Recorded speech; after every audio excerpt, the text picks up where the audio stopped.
बाबा नगरी के नाम से मशहूर देवघर परंपराओं का शहर माना जाता है।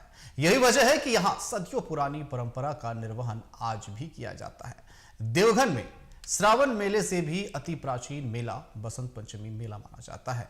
देवादिदेव महादेव की नगरी में बसंत पंचमी के दिन बाबा वैद्यनाथ का तिलकोत्सव मनाया जाता है, जिसको लेकर मिथिलांचल के कांवरिया बाबा धाम पहुंचने लगे हैं। कहा जाता है कि यह कांवरिया बाबा भोलेनाथ के ससुराल पक्ष यानी माता गौरा के भाई होते हैं, इसलिए देवघर में इन कांवरियों को बाबा का साला भी कहा जाता है। इसको लेकर देखिए हमारे संवाददाता मनोज कोटी की रिपोर्ट।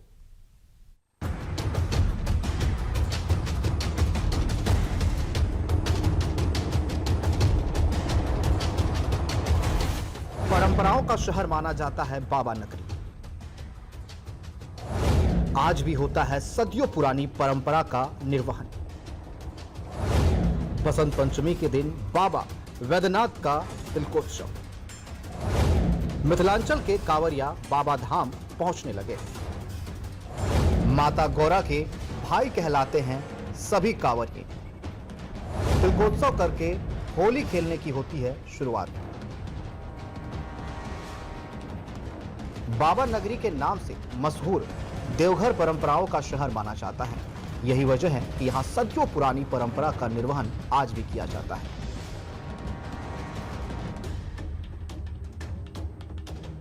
देवघर में श्रावण मेले से भी अति प्राचीन मेला बसंत पंचमी का मेला होता है। देवादिदेव महादेव की नगरी में बसंत पंचमी के दिन बाबा वैद्यनाथ का तिलकोत्सव चढ़ाया जाता है, जिसको लेकर मिथिलांचल के कांवरिया बाबा धाम पहुंचने लगे हैं।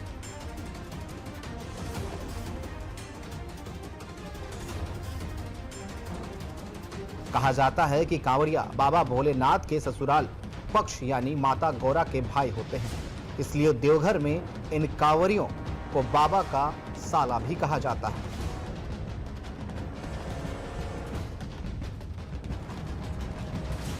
पौराणिक मेला है। श्रावण महीना मेला तो विगत 25-30 साल से लग रहा है। ये बहुत पुराना मेला है, बहुत परंपरा से मेला चला आ रहा है। ये तिरहुत और दरभंगा के यात्री लोग आते हैं। अपने गांव से ये लोग पैदल ही जाते हैं उत्तरवाहिनी गंगा जी जहाँ से बही है, और वहाँ से कांवर उठाते हैं और श्रद्धा पूर्वक भाव पूर्वक ये लोग कांवर लेके आते हैं इन लोग। और शिव पंचमी के दिन इन लोग का परंपरा चला आ रहा है, जो यहाँ तिलक ये लोग चढ़ाते हैं बाबा के ऊपर, और तिलक चढ़ा के फिर यहाँ से सिमरिया में माकुरी सत्ती में स्नान करते हैं और फिर अपने जगह गंतव्य। सभी कांवरिया देवघर के विभिन्न संस्थानों पर डेरा डालते हैं और तिलकोत्सव के दिन यानी बसंत पंचमी के दिन बाबा का तिलकोत्सव करके पहली होली भी मनाते हैं। कहा जाता है कि बसंत पंचमी से मिथिलांचल के कांवरिया होली की भी शुरुआत कर देते हैं। वहीं तिलकोत्सव के बाद बाबा वैद्यनाथ का शिवरात्रि के दिन शुभ विवाह संपन्न कराया जाता है, जिसमें भारी संख्या में एक बार फिर मिथिलांचल के कांवरिया देवघर पहुंचते हैं। वैद्यनाथ है और आज से माघ मास शुक्ल पक्ष नवरात्रा का प्रथम दिवस प्रतिपदा कलश स्थापन के साथ प्रारंभ हो चुकी है। आज उनको मतलब वर को निमंत्रण दिया जाता है कि आपको मैंने निमंत्रण दिया, फिर वो आते हैं शादी करवाने के लिए शिवरात्रि के टाइम में। खास करके बिहार के उत्तर बिहार के जितने भी श्रद्धालु हैं सब कुछ देखेंगे। कम से कम 2 लाख 3 लाख यात्री जो है बसंत पंचमी के दिन यहाँ पहुँचते हैं। कामना लिंग के नाम से प्रसिद्ध ये 12 लिंगों में शामिल बाबा वैद्यनाथ को ससुराल पक्ष से आए कांवरिया पहले निमंत्रण देते हैं, फिर शिवरात्रि के दिन शुभ विवाह संपन्न कराया जाता है। इसमें शुद्धता के साथ भक्ति का अनूठा संगम भी देखने को मिलता है। बता दें कि सभी कांवरिया मिथिलांचल से पैदल उत्तरवाहिनी गंगा जाते हैं, फिर वहां से पैदल बाबा वैद्यनाथ की नगरी पहुंचते हैं। इस दौरान महाशिवरात्रि के दिन भव्य मेले का भी आयोजन किया जाता है। देवघर से संवाददाता मनोज कोटी की रिपोर्ट।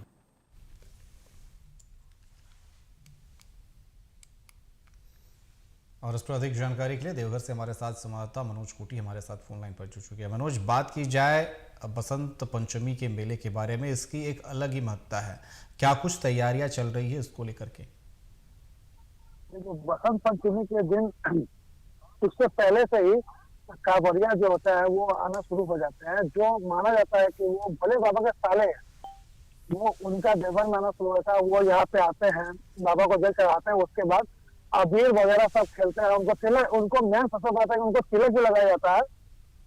जो एक तरह से जो बोल सकते हैं कि हम लोग आया के रस्म की एक तैयारी किया, तो वैसा एक तरह के बाबा के साथ किया जाता है। वो लोग उसके लोग अबीर खेलते हैं, गुलाब खेलते हैं। और सबसे बड़ी बात यह है कि वो लोग जब आते हैं तो एक जत्था में आते हैं, जैसे मतलब 50 की जत्था में हो या 100 की जत्था में हो या 150 की जत्था में, और कांवड़िया के रूट होते हुए आते हैं और सारा सामान खुद से लेकर के आते हैं। जैसे खाना बनाना हो या रहना हो या कुछ भी करने हो, वो अपने अनुसार वो लोग अपना करते हैं।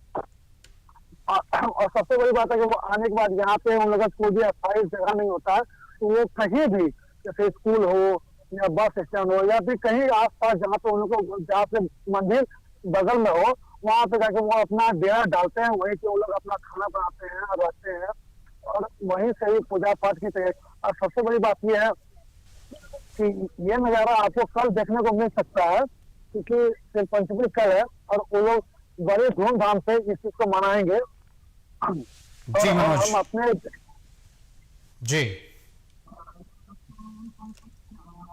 जी आपका बहुत बहुत धन्यवाद हमारे साथ जुड़ने के लिए और तमाम जानकारी देने के लिए।